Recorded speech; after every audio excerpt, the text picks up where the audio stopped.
Ok.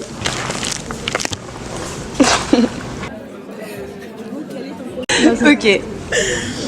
Coucou Léna, merci beaucoup d'être avec nous. Je vais te laisser te présenter.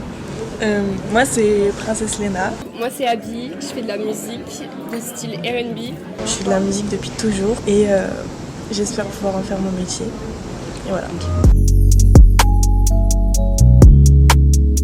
J'ai commencé la musique en CE1. J'ai commencé par le piano. Ensuite après, dans le même conservatoire, on pouvait faire des espèces de scènes. Du coup on avait un espèce de mini-groupe. Je faisais du solfège aussi et ensuite après j'ai commencé à chanter en même temps de faire du piano. Et du coup on m'inscrit dans des cours de chant. Voilà. Alors mon rapport à la musique, il est ancien et assez profond. Parce que ma maman m'a inscrit au conservatoire quand j'avais 6 ans. Et du coup j'en ai fait pendant 10 ans. J'en faisais genre 10 heures par semaine du conservatoire et tout. Mais en vrai je kiffais trop. Et du coup voilà, mais mon père il kiffe faire de la musique, la derbuka à la maison, jouer de la basse et tout. Ma mère aussi, elle adore la musique, elle en fait aussi.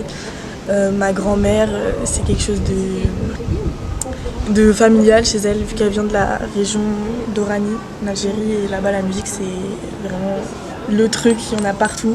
Quand j'étais petite aussi, j'habitais un moment en Guadeloupe et du coup peut-être j'ai eu ce rapport avec le carnaval, je sais pas. Mon père il a toujours aimé la musique, les trompettes. Et après, ouais, mes origines, par exemple le single que j'ai sorti l'année dernière, où j'ai tourné le clip en Algérie.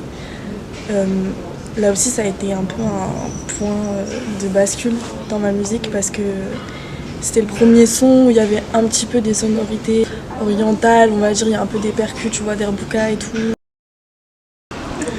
Tu mentionnes la reine Lauryn Hill dans un de tes sons. Pour toi, c'est qui tes pionnières dans la musique, mais plus largement, c'est qui les figures qui t'inspirent au quotidien? Du coup, les personnes qui m'inspirent, Kelani, en majorité. Après, sinon, si c'était plus, on va dire, les pionnières et tout, etc., je dirais plus Lauryn Hill, Beyoncé, Ciara, dans son époque où elle dansait, etc. Et Missy Elliott. Du coup, Lauryn Hill, de fou en vrai, c'est une artiste que ma mère et mon père m'ont fait écouter depuis toujours. Et j'écoute tout le temps son album et genre à chaque fois je m'en remets pas. C'est une meuf, elle est là, elle chante, elle fait des vocalises de fou et après elle te lâche un morceau que du rap. T'es choquée genre et je sais pas, elle a trop de prestance tout. Et même elle, ce qu'elle dit, tu vois, par exemple des chansons archi honnêtes. Ouais. Et elle écrit ses peines, elle parle de son ex, elle est toujours, je sais pas, ça me dit. Je pense qu'il y a Dalida qui m'inspire de ouf. Stevie Wonder, trop fou, moi ça me touche au cœur, au ventre direct.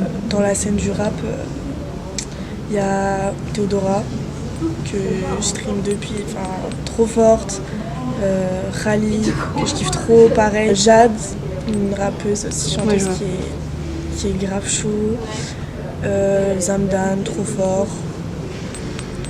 Okay. Voilà quoi, il y a plein de. Il y a plein d'inspi. En soi, non, parce que je pense que comme c'est un dérivé du blues, etc., c'est un art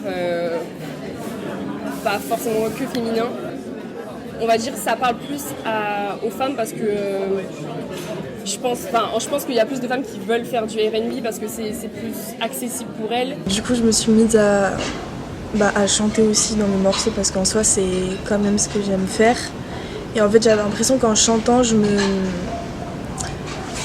comment on peut dire le mot,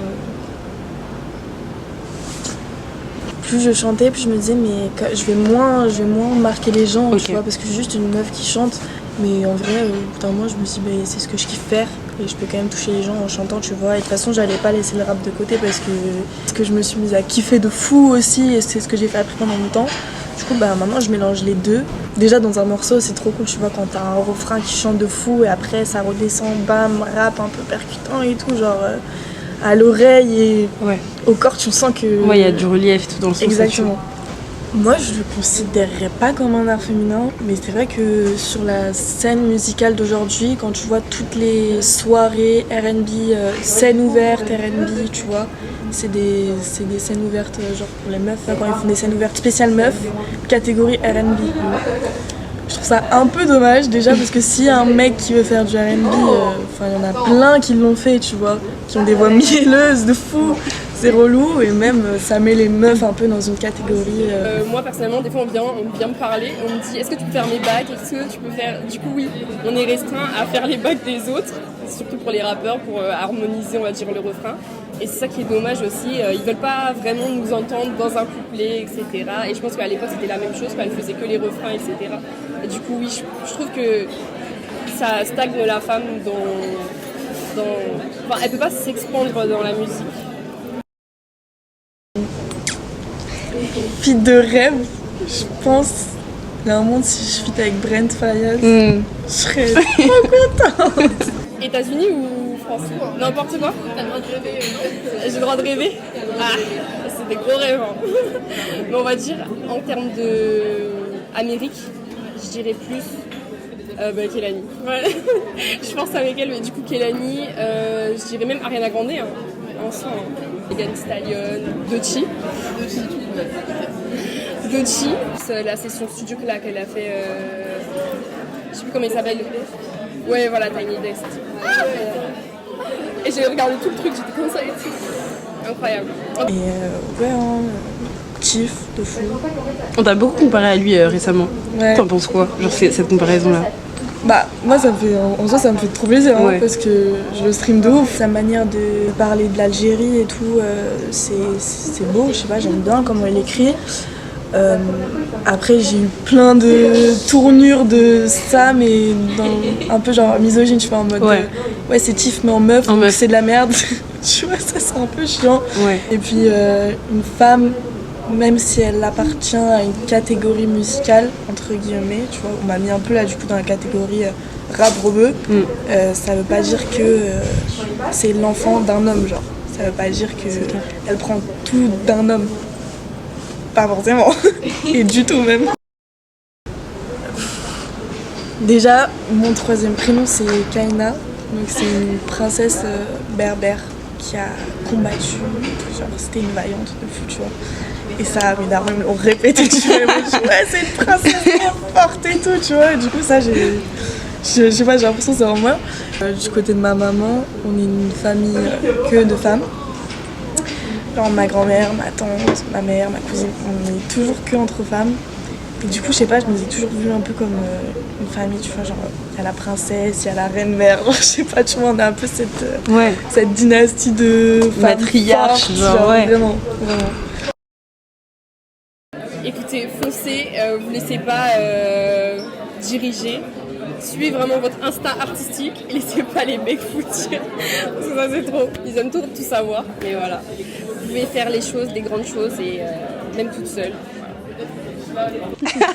C'est sûr. Grave, de fou. Être une femme, c'est dur dans la vie de tous les jours. Et dans l'industrie musicale, ça l'est aussi. Mais c'est le plus beau cadeau que Dieu nous ait fait, qu'on soit né en femme. Donc il faut en être fier. Et si vous avez des rêves, ce sera certainement pas un homme qui va vous empêcher de le réaliser. Et de toute façon, le Mektoub, il est là. Donc si vous avez des rêves et vous croyez en vous, il n'y a pas de raison que ça marche pas. Et vive les femmes, vive la musique. Voilà. Merci beaucoup. Merci. C'était trop bien. Yes. We made it. Trop bien. On peut cut.